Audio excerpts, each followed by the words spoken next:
I'm going to start off with Wonder Hussy. She's torn between selling her house in Vegas or selling her house out in the desert. I'm going for I'd say sell the house in Vegas and and move and keep your desert house. That's my vote. I wouldn't really worry about the people just out there, as you say, that hate you. I'm going to give you I know you do this anyway.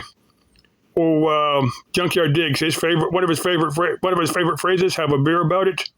He's saying, don't get stressed out about stuff. So next thing I'm going to cover, what a job.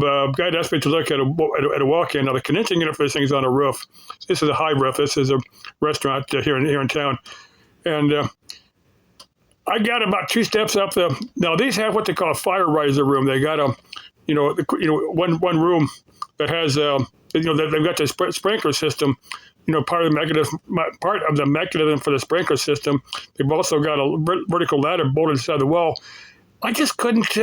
I've always had a fear of heights, but for some reason, I've been on ladders like that before. It's been a while, and I don't know if I'll ever climb one again.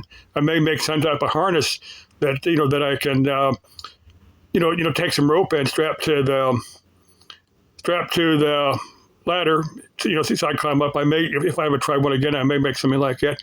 Just so if I fall, I won't fall very far. Because I've never had any trouble on one of those ladders, but for some reason, I just couldn't do it. I felt kind of bad for the guy because he's probably, I don't know if he could get another company out there right away to look at the walk-in. Of course, maybe it's going to need a motor, and I can't get something till for a day anyway.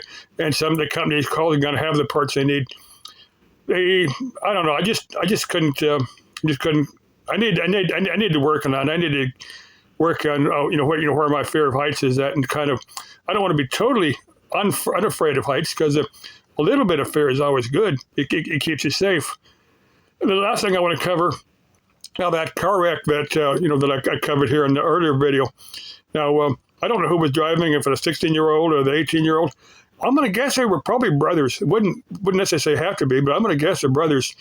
If the 16-year-old was driving, and if the 18-year-old was driving and survived the crash, they're going to be in jail for a long time. They're going to be not only a stolen car, they're going to be facing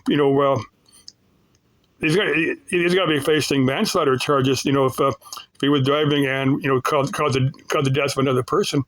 He's going to be, he's 18. He's going to legally an adult.